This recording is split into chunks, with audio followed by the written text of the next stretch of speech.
Hello everyone, welcome to the channel CA final Unacademy. Pricing decision अपना chapter चल रहा था जिसमें अपना एक लास्ट टॉपिक रह गया था प्रॉफिट मैक्सिमाइजेशन मॉडल। आज अपन वही देखेंगे।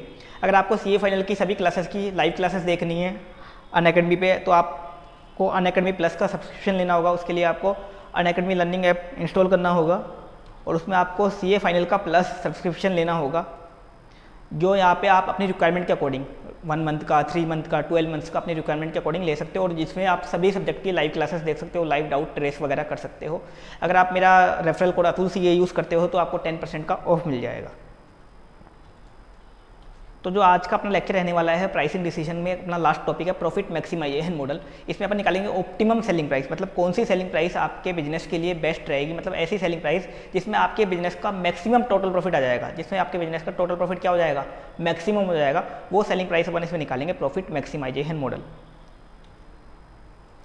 तो ये आपके मॉड्यूल में इसकी थ्योरी दे रखी है कि ऑप्टिमम सेलिंग प्राइस होती क्या है, प्रॉफिट मैक्सिमाइजेशन मॉडल क्या होता है। तो ऑप्टिमम सेलिंग प्राइस क्या होती है, ऐसी सेलिंग प्राइस जो आपको टोटल प्रॉफिट आपका मैक्सिमम कर दे। वो सेलिंग प्राइस जो आपका टोटल प्रॉफिट क्या कर दे, maximum. Per unit profit maximum ना करे, टोटल प्रॉफिट, पूरी कंपनी का टोटल प्रॉफिट को क्या कर दे, मैक्सिमम कर दे। उस प्राइस को अपन क्या बोलते हैं, ऑप्टिमम सेलिंग प्राइस। तो अपन इसको समझते हैं थोड़ा, फिर मैं आपको ये टेबल वगैरह समझा दूंगा। पहले इसको समझते हैं अपन, theory of price. Theory of price, optimum selling price. तो ऑप्टिमम सेलिंग प्राइस क्या होती है वो अपन देखने जा रहे हैं। तो ऑप्टिमम सेलिंग प्राइस होती है price which gives maximum total profit. वो प्राइस जो आपको टोटल प्रॉफिट को मैक्सिमम कर दे, ऐसी प्राइस जो आपके टोटल प्रॉफिट को क्या दे, मैक्सिमम कर दे, जो आपको मैक्सिमम टोटल प्रॉफिट दे, उस सेलिंग प्राइस को क्या बोलते हैं अपन, optimum selling price. Per unit profit नहीं, टोटल प्रॉफिट, कंपनी का जो टोटल प्रॉफिट है उसको मैक्सिमम कर दे, वो सेलिंग प्राइस क्या होती है, ऑप्टिमम सेलिंग प्राइस। अब इसको अपन एक और एग्जाम्पल से समझते हैं, फिर अपन वो मॉडल समझेंगे। एक एग्जाम्पल लेते हैं। मान लो आप बनाते हो एक product A, current selling price इसकी दे रखी है आपको, मान लो करंट सेलिंग प्राइस दे रखी है 25 रुपीज़ दे रखी है पर यूनिट। वेरिएबल कॉस्ट दे रखी है ₹17 पर यूनिट। ये आपको दे रखी है प्रोडक्ट ए की करंट सेलिंग प्राइस दे रखी है, वेरिएबल कॉस्ट पर यूनिट दे रखी है। इसके अलावा आपको बता रखा है फिक्स कॉस्ट, जो बता रखी है आपको 20,000। कितनी बता रखी है, 20,000 रुपये की फिक्स कॉस्ट बता रखी है। आपके प्रोडक्ट ए की जो डिमांड है, करंट डिमांड, इस सेलिंग प्राइस पे करंट जो डिमांड चल रही है आपकी, वो चल रही है 10,000 यूनिट्स। अगर आप 25 रुपये में बेचते हो तो कितनी यूनिट बिकती हैं, 10,000 यूनिट बिकती हैं प्रोडक्ट ए की। अब एक ब्रैकेट में एक इन्फॉर्मेशन लिख रखी है, बता रखी है if change in price by ₹1 per unit increase decrease in demand by 1000 units. क्या लिख रखा है लाइन, अगर आप प्राइस को ₹1 से चेंज करते हो, पर यूनिट ₹1 से चेंज करते हो, कम ज़्यादा करते हो, तो आपकी डिमांड भी कम ज़्यादा हो जाएगी 1000 यूनिट से। मान लो अगर आप ₹1 से प्राइस को कम करते हो, मान लो ₹1 से कम करते हो तो 1000 यूनिट से आपकी डिमांड बढ़ जाएगी। ₹2 से प्राइस को कम करते हो तो आपकी 2000 यूनिट से क्या बढ़ जाएगी, डिमांड बढ़ जाएगी। ₹3 से प्राइस को कम करते हो तो आपकी डिमांड 3000 यूनिट से बढ़ जाएगी, मतलब 13,000 हो जाएगी। ऐसे ही मान लो अगर आप प्राइस 25 है, ₹1 से बढ़ा देते हो, ₹26 कर देते हो, तो आपकी डिमांड 1000 यूनिट कम हो जाएगी। कितनी हो जाएगी, 9000 हो जाएगी। अगर ₹1 और बढ़ा देते हो, 26 की जगह 27 कर देते हो, तो आपकी डिमांड 2000 यूनिट कम हो जाएगी। कितनी हो जाएगी, 8000 यूनिट हो जाएगी। ये आपको बता रखा है। अगर आप प्राइस को ₹1 से कम ज़्यादा करते हो तो आपकी डिमांड भी 1000 यूनिट से कम ज़्यादा हो जाएगी। ये आपको डिटेल में दे रखी है। आपको निकालनी है ऑप्टिमम सेलिंग प्राइस। अब अपन इसकी ऑप्टिमम सेलिंग प्राइस एक बार निकालते हैं इस सिचुएशन में। Selling price per unit, variable cost per unit. तो सेलिंग प्राइस अभी आपको दे रखी है, मान लो 25 रुपये दे रखी है, अभी आपको 25 दे रखी है आपको भी। मान लो अपन ने कम कर दी, इसको कर दी 24, एक बार 23 भी करके देख लेते हैं, 26 करके देख लेते हैं, 27 करके देख लेते हैं, 28 करके देख लेते हैं। ये अपन ने 4-5 एग्जाम्पल करके देख लिए। वेरिएबल कॉस्ट कितनी है, 17 ही आएगी वो तो। वेरिएबल कॉस्ट पर यूनिट क्या होती है, सेम होती है, अपन ने बताया था, मैंने आपको बताया था वेरिएबल कॉस्ट पर यूनिट क्या होती है, सेम होती है, तो सेम अपन ने 17 लिख दी। तो कंट्रीब्यूशन पर यूनिट कितना आ गया एक बार निकालो। 23 रुपये में अगर बेचोगे तो 6 रुपये का कंट्रीब्यूशन होगा, 24 में बेचोगे तो 7 का होगा, 25 में बेचोगे तो 8 का, 26 में बेचोगे तो 9 रुपये का, 27 में 10 का, 28 में 11 रुपये का। ये कंट्रीब्यूशन पर यूनिट आ गया। टोटल कंट्रीब्यूशन कितना आया, नंबर ऑफ यूनिट थी ना अपनी, डिमांड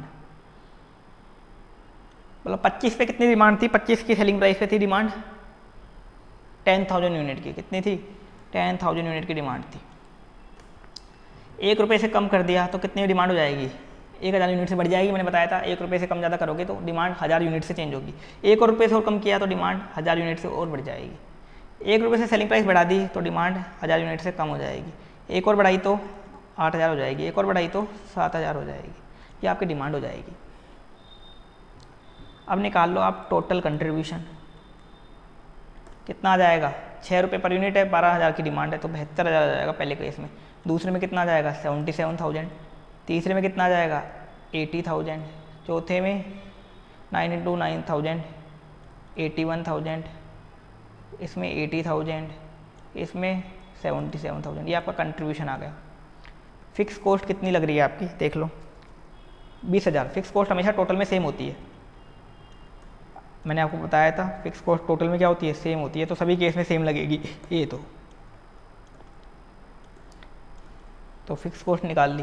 प्रॉफिट क्या है आपका, देखो पहले केस में प्रॉफिट आएगा 23 रुपये में बेचते हो तो आप प्रॉफिट आएगा आपका 52,000। 24 में बेचते हो तो आपका प्रॉफिट आएगा 57,000। 25 में बेचते हो तो आपका प्रॉफिट आएगा 60,000 रुपये जो अभी करंट में आ रहा है। 26 में बेचते हो तो आपका प्रॉफिट आएगा 61,000 रुपये। 27 में बेचते हो तो प्रॉफिट आएगा 60,000। 28 में बेचते हो तो प्रॉफिट आएगा 57,000। आगे भी निकाल लो, कम ही होगा आपका प्रॉफिट। हाईएस्ट कौन से में आ रहा है, आप देखो हाईएस्ट प्रॉफिट कौन से सेलिंग प्राइस पे आ रहा है, देखो इस वाली सेलिंग प्राइस पे आ रहा है।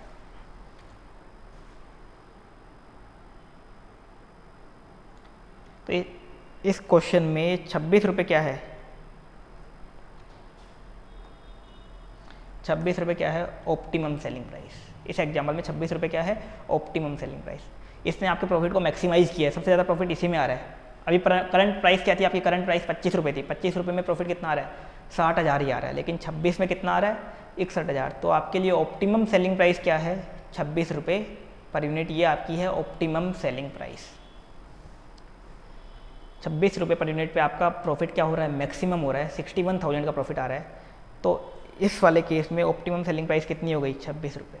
तो थ्योरी ऑफ प्राइस क्या बोलती है, ऑप्टिमम सेलिंग प्राइस क्या होती है, ये थ्योरी ऑफ प्राइस आपको बताती है ऑप्टिमम सेलिंग प्राइस क्या होती है। जो प्राइस आपका टोटल प्रॉफिट को मैक्सिमम कर दे, जो प्राइस आपके टोटल प्रॉफिट को मैक्सिमम कर दे उसे बोलते हैं ऑप्टिमम सेलिंग प्राइस। अपन ने एक एग्जांपल लिया, product A, current selling price rupees दे रखी थी 25 रुपये की, वेरिएबल कॉस्ट दे रखी थी 17 रुपये की, फिक्स कॉस्ट 20,000 रुपये की दे रखी थी।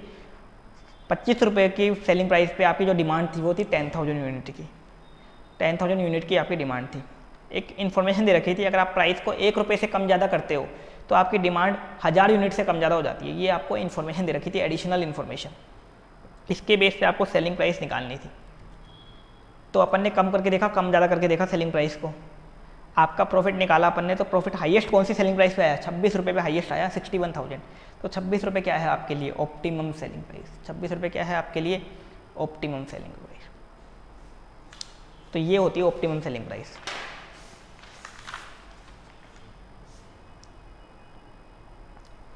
अब तो क्या था, देखो इस क्वेश्चन में तो क्या था, आपको ये इन्फॉर्मेशन दे रखी थी 1 रुपये से आप चेंज करोगे प्राइस को, डिमांड 1000 यूनिट से कम ज़्यादा हो जाएगी। चलो ये दे रखी थी। मान लो ये इन्फॉर्मेशन दे रखी होती 10 पैसे की, कि 10 पैसे से आप चेंज करोगे प्राइस को तो डिमांड 100 यूनिट से कम ज़्यादा हो जाएगी, ऐसे दे रखा होता है, या 20 यूनिट से कम ज़्यादा हो जाएगी। ऐसे पैसों में इन्फॉर्मेशन दे रखी होती तो बताओ ये कैलकुलेशन आप कर पाते क्या? करते करते आपका 1-2 घंटा निकल जाता है इसको करते करते ही।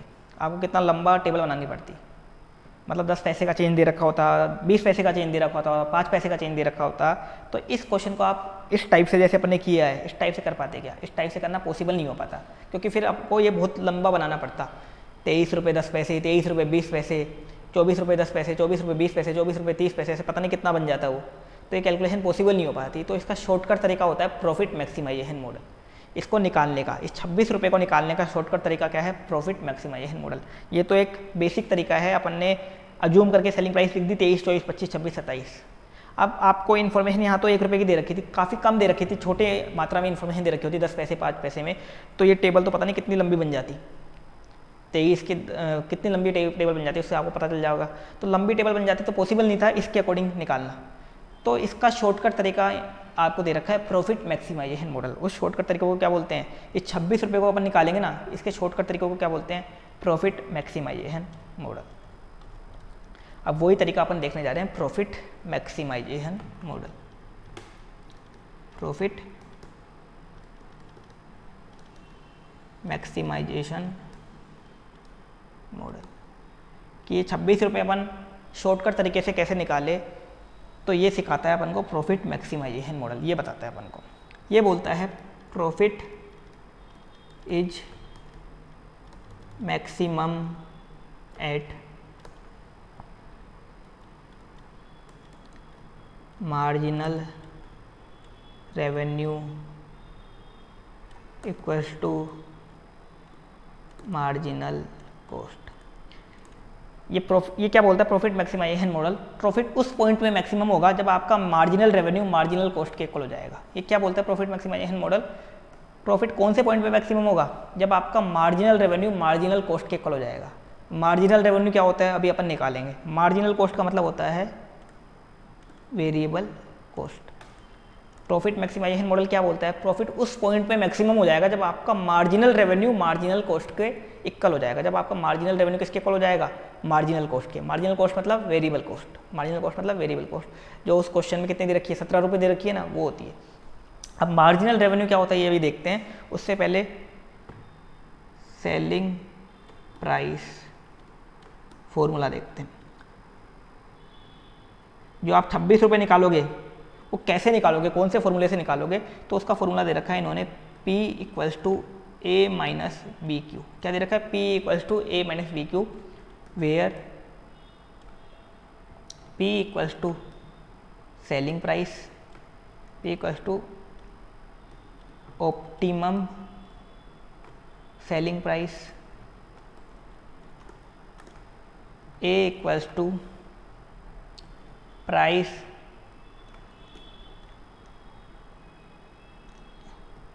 selling price at which demand is 0, B equals to change in price upon change in quantity demanded, और Q equals to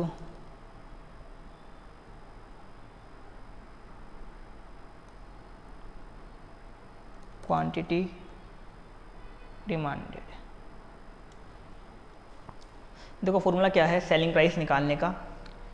पहले तो मॉडल क्या बोलता है? प्रॉफिट कब मैक्सिमम होगा? जब आपका मार्जिनल रेवेन्यू मार्जिनल कॉस्ट के इक्वल हो जाएगा। मार्जिनल कॉस्ट क्या मतलब? Variable cost. सेलिंग प्राइस का फॉर्मूला क्या दिया इन्होंने?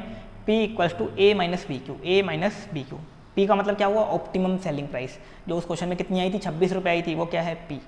वो निकलेगी कैसे? वो अपन यहाँ निकालेंगे। A का मतलब क्या लेना है आपको सेलिंग प्राइस निकालने के लिए? A का मतलब क्या लेना है? Selling price at which demand is 0। वो सेलिंग प्राइस जिस पे आपकी डिमांड कितनी हो जाए? 0 हो जाए। मतलब ऐसी सेलिंग प्राइस जहाँ पे आपकी 1 यूनिट की भी सेल ना हो। तो बताओ इस क्वेश्चन में वो सेलिंग प्राइस क्या है? इस वाले क्वेश्चन में कौन सी सेलिंग प्राइस पे डिमांड 0 हो जाएगी? जैसे अपन ने यहाँ किया, देखो 29 पे कितनी हो जाएगी डिमांड? 6000 हो जाएगी। 30 पे कितनी हो जाएगी? 5000। 31 पे 4000। 32 पे 3000। 33 पे 2000। 34 पे 1000। और 35 होते ही आपकी डिमांड कितनी हो जाएगी? 0। क्योंकि 25 पे आपकी डिमांड 10,000 थी। 1 यूनिट से बढ़ाओगे 1000 कम होगी, तो 10 रुपये से बढ़ा दो, आपकी डिमांड 0 हो जाएगी। तो डिमांड 0 कितने पे होगी? 35 रुपये पे आपकी डिमांड 0 होगी। वैसे कोई दिक्कत नहीं है, क्वेश्चन में आएगा ये कि डिमांड 0 कितने पे होगी, तो ये क्वेश्चन में लिखा हुआ आएगा। तो यहाँ देखो लिख दिया अपन ने, एट ₹35 डिमांड इज 0। ये आपको दे रखा है लिखा हुआ। 35 रुपये पे आपकी डिमांड कितनी हो जाएगी? 0। ये आपको पता चल चुका।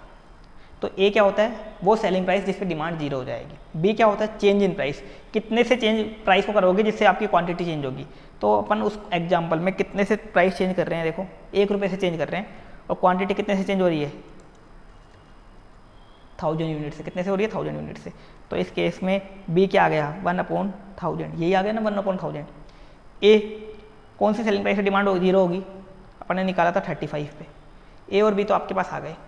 क्यू कितनी क्वांटिटी की सेल होगी, ये आपको पता ही नहीं है कितनी क्वांटिटी की सेल होगी, क्वेश्चन में थोड़ी लिखा हुआ है कितनी क्वांटिटी की सेल होगी। तो करंट सेलिंग प्राइस दे रखा है, जो ऑप्टिमम सेलिंग प्राइस पे कितनी क्वांटिटी की सेल होगी ये नहीं दे रखा आपको, ये तो निकालना है अपन को। तो क्यू नहीं दे रखा और पी नहीं दे रखा, दो चीज़ें नहीं दे रखी सेलिंग प्राइस के फॉर्मूले में अपन को उस क्वेश्चन के अकॉर्डिंग। तो सेलिंग प्राइस का फॉर्मूला क्या होता है, P equal to A minus B Q. P क्या होगी, ऑप्टिमम सेलिंग प्राइस। ए क्या होगा, ऐसी सेलिंग प्राइस जहाँ पे आपके प्रोडक्ट की डिमांड कितनी हो जाएगी, जीरो।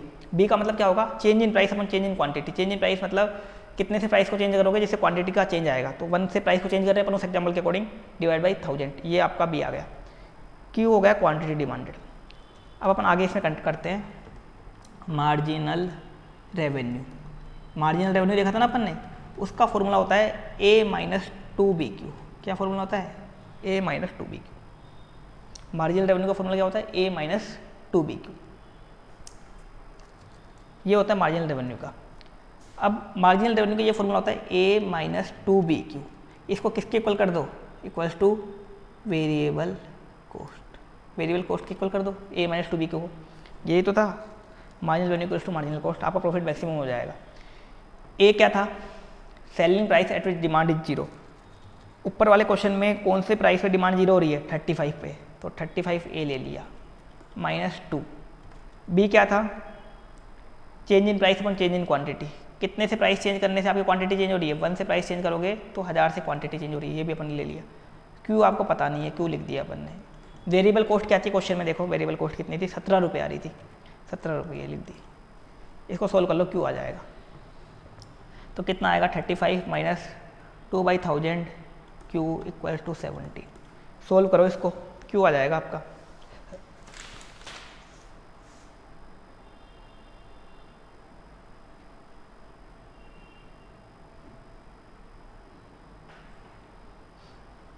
तो इसमें क्यू आएगा आपका 9000 यूनिट्स, ये आपका आ जाएगा क्यू।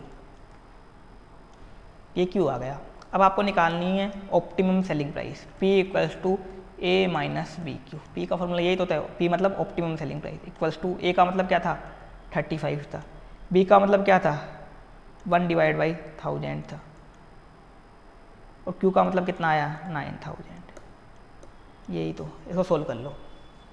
35 माइनस 9 इक्वल्स टू 26, ये आपकी आ गई ऑप्टिमम सेलिंग प्राइस। फॉर्मूले से डायरेक्ट क्या आ गई आपकी ऑप्टिमम सेलिंग प्राइस। पहले अपन ने क्वांटिटी निकाली कि 26 रुपये पे कितनी यूनिट बिकेंगी, 9000 यूनिट बिकेंगी। ये कैसे निकाली, MR वाले फॉर्मूले से, मार्जिनल रेवेन्यू वाले फॉर्मूले से। उसमें अपन ने ए की वैल्यू पुट कर दी, बी की वैल्यू पुट कर दी, ये आपको क्वेश्चन में दे रखी होगी। आपका क्यू आ गया, उससे क्यू को अपन ने किस में पुट कर दिया, सेलिंग प्राइस वाले फॉर्मूले में पुट करके ऑप्टिमम सेलिंग प्राइस निकाल ली। फिर देखो प्रॉफिट मैक्सिमाइजेशन मॉडल क्या होता है, ऐसी सेलिंग प्राइस जहाँ पे आपका प्रॉफिट मैक्सिमम हो जाए। कब मैक्सिमम होगा, जब आपका मार्जिनल रेवेन्यू किसके इक्वल हो जाएगा, मार्जिनल कॉस्ट के। जब आपका मार्जिनल रेवेन्यू मार्जिनल कॉस्ट के इक्वल हो जाएगा। मार्जिनल कॉस्ट मतलब वेरिएबल कॉस्ट। अब सेलिंग प्राइस निकालने का फॉर्मूला क्या दे रखा है, P equals to A minus B Q. P equals to A minus B Q, जहाँ पे P क्या है ऑप्टिमम सेलिंग प्राइस, ए क्या है selling price at which demand is zero, B क्या है change in price upon change in quantity demanded, Q क्या है क्वांटिटी डिमांडेड। अब इस वाले फॉर्मूले से आप सेलिंग प्राइस निकालोगे तो ये आपका मिसिंग फिगर है P, लेकिन क्यू भी आपके पास नहीं है क्वेश्चन में, क्यू भी आपके पास नहीं है कि कितनी क्वांटिटी की सेल होगी, ये भी आपको पता नहीं है।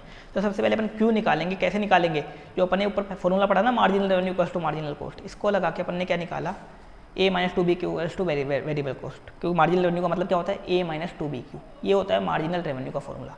इसको अपन ने वेरिएबल कॉस्ट के इक्वल कर दिया, क्योंकि प्रॉफिट आपका इसी फॉर्मूले में मैक्सिमम होगा। ए की वैल्यू पुट कर दी, बी की वैल्यू पुट कर दी, आपका आ गया क्यू की वैल्यू आ गई। क्यू की वैल्यू को अपन ने प्राइस वाले फॉर्मूले में पुट किया, आपकी क्या आ गई ऑप्टिमम सेलिंग प्राइस आ गई। क्या आ गई ऑप्टिमम सेलिंग प्राइस। ये होता है ऑप्टिमम सेलिंग प्राइस, प्राइस की theory, theory of price. Theory price क्या बोलती है, ऑप्टिमम सेलिंग प्राइस वो होती है जहाँ पे आपका प्रॉफिट मैक्सिमम हो जाए, टोटल प्रॉफिट मैक्सिमम हो जाए। कैसे निकालोगे, इसलिए इन्होंने एक मॉडल बना दिया, प्रॉफिट मैक्सिमाइजेशन मॉडल। इसमें बोला कि प्रॉफिट तब मैक्सिमम होगा जब आपका मार्जिनल रेवेन्यू मार्जिनल कॉस्ट के इक्वल हो जाएगा। मार्जिनल रेवेन्यू क्या होता है, ए माइनस 2BQ। अब मार्जिनल कॉस्ट क्या होती है, वेरिएबल कॉस्ट।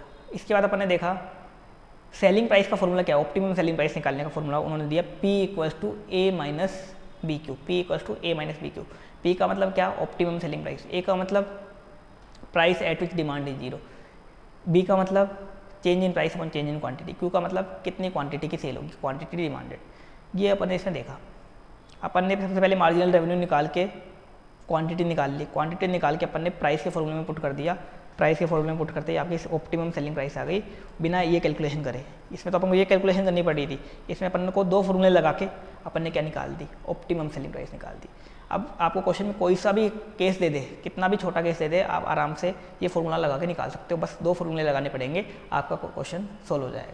चाहे कैसा भी केस दे दे, कितना भी बड़ा केस दे दे, कितना भी खतरनाक केस दे दे, बस आपको 2 फॉर्मूले लगाने पड़ेंगे, आपको पता चल जाएगा आपकी ऑप्टिमम सेलिंग प्राइस क्या रहेगी। तो उसके लिए आपको क्वेश्चन में क्या क्या इन्फॉर्मेशन देगा, एक तो वो ए देगा, ए मतलब किस प्राइस पे आपकी सेल जीरो हो जाएगी, एक तो ये बताएगा। एक बी बताएगा कि कितना प्राइस को चेंज करोगे जिससे कितनी सेल में चेंज आएगा। ये 2 चीज़ें बताएगा। इसके बेस पे आप कोई भी क्वेश्चन कर सकते हो। कोई भी क्वेश्चन में ये बता सकते हो कि कौन सी सेलिंग प्राइस पे आपका प्रॉफिट मैक्सिमम होगा।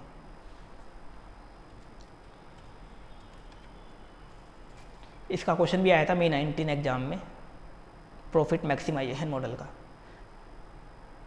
2 फॉर्मूले याद करने हैं इसमें आपको, एक तो पी का फॉर्मूला ए माइनस बी क्यू, एक ए मार्जिनल रेवेन्यू वाला फॉर्मूला ए माइनस 2BQ।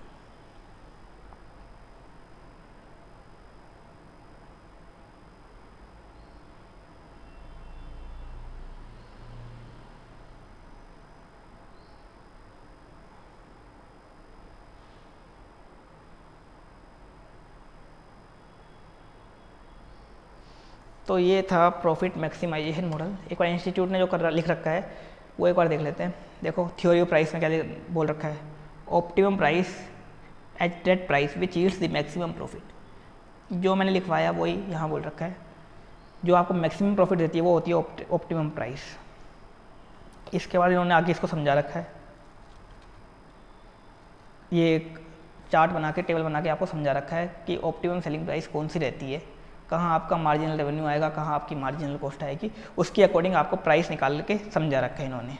और आगे इसकी कैलकुलेशन दे रखी है, ये थ्योरी ऑफ प्राइसिंग के अकॉर्डिंग प्राइस कब मैक्सिमम होगा, आपका प्रॉफिट कब मैक्सिमम होगा, जब मार्जिनल रेवेन्यू किसके इक्वल हो जाएगा, मार्जिनल कॉस्ट के इक्वल हो जाएगा। फिर इन्होंने बताई प्राइस की इक्वेशन। प्राइस की इक्वेशन क्या बताई, P equals to A minus P Q. इन्होंने इसको कुछ वो नहीं किया कि कैसे निकली है, बस इन्होंने दे दिया एक थ्योरी ऑफ प्राइस बनी हुई है, उसको कॉपी पेस्ट कर दिया। तो पी का डिटेल बता दिया आपको, बी क्या होता है वो बता दी, क्यू बता दी, ए बता दिया। फिर मार्जिनल रेवेन्यू का मतलब बताया equals to A minus 2BQ। Marginal revenue का मतलब क्या बताया, ए माइनस 2BQ। ये बता के इन्होंने इसको समझाया आपको पूरा, जो मैंने आपको यहाँ समझा दिया। इससे क्या निकलती है, इस प्रॉफिट मैक्सिमाइजेशन मॉडल या थ्योरी ऑफ प्राइस से आपकी ऑप्टिमम सेलिंग प्राइस निकलती है। ऐसी सेलिंग प्राइस जो आपको मैक्सिमम प्रॉफिट देगी, आपके प्रॉफिट को क्या कर देगी, मैक्सिमम कर देगी। टोटल प्रॉफिट को, कंपनी के टोटल प्रॉफिट को क्या कर देगी, मैक्सिमम कर देगी। उस सेलिंग प्राइस को क्या बोलते हैं, ऑप्टिमम सेलिंग प्राइस। जैसे मान लो इस अपन देखो इस एग्जांपल में, अगर आपको कम पे बेचोगे तो ज़्यादा यूनिट बिकेंगी, लेकिन प्रॉफिट कम आएगा आपका। लेकिन 26 रुपये में बेचोगे तो आपका प्रॉफिट ज़्यादा आ जाएगा। तो 26 रुपये इसके अकॉर्डिंग क्या है, optimum selling price. Per unit profit यहाँ बाकी प्राइस से कम है, 27 में 10 रुपये आ रहा है, इसमें 9 रुपये आ रहा है। लेकिन मैक्सिमम टोटल प्रॉफिट कौन सी प्राइस में ज़्यादा है, 26 रुपये में। 26 रुपये में टोटल प्रॉफिट आपका ज़्यादा है। तो ये क्या है आपका ऑप्टिमम सेलिंग प्राइस। तो ये लेक्चर था ऑप्टिमम सेलिंग प्राइस के रिगार्डिंग, जो अपन ने पूरा समझ लिया प्रॉफिट मैक्सिमाइजेशन मॉडल का। ये लास्ट टॉपिक था इस प्राइसिंग डिसीजन का। प्राइसिंग डिसीजन में अपन ने एक तो देखा था प्राइसिंग पॉलिसी, कौन सी सेलिंग प्राइस आपके लिए बेस्ट रहेगी। दूसरा प्राइसिंग मेथड, उस सेलिंग प्राइस को कैलकुलेट कैसे करोगे, मेथड देखे थे, उसके प्रैक्टिकल क्वेश्चंस भी करे अपन ने। एक था ये ऑप्टिमम सेलिंग प्राइस वाली थ्योरी। ये था आपका चैप्टर इंस्टीट्यूट के मॉड्यूल से। अगर अपन चेक करें तो सारे टॉपिक्स इसके कवर्ड हो चुके हैं। तो इस चैप्टर का वेटेज 10 मार्क्स का इंस्टीट्यूट के अकॉर्डिंग। बाकी थ्योरी में क्या बोलते हैं, कॉस्टिंग में कोई भरोसा नहीं है, कितने भी वेटेज का चैप्टर आ जाता है। जैसे चैप्टर May 19 में 50 मार्क्स का आ गया था, तो आपको कोई भी चैप्टर छोड़ना नहीं है। ईजी चैप्टर था अगर आपने मॉड्यूल से कवर किया है तो। बाकी अब नेक्स्ट लेक्चर में अपन देखेंगे या तो कुछ स्पेशल क्वेश्चन देख लेंगे अपने जो अपन ने अभी कवर नहीं किए, फिर अपन एक डिसीजन मेकिंग वाला चैप्टर और स्टार्ट करेंगे, डिसीजन मेकिंग चैप्टर नंबर 6। वो भी काफ़ी इंपॉर्टेंट चैप्टर है, 20 मार्क्स का वेटेज है उसका, 20 to 30 मार्क्स का वेटेज है और सबसे बड़ा चैप्टर है आपके कोर्स का एक तरीके से। उसमें काफ़ी सारी डिसीजन मेकिंग अपन सीखेंगे।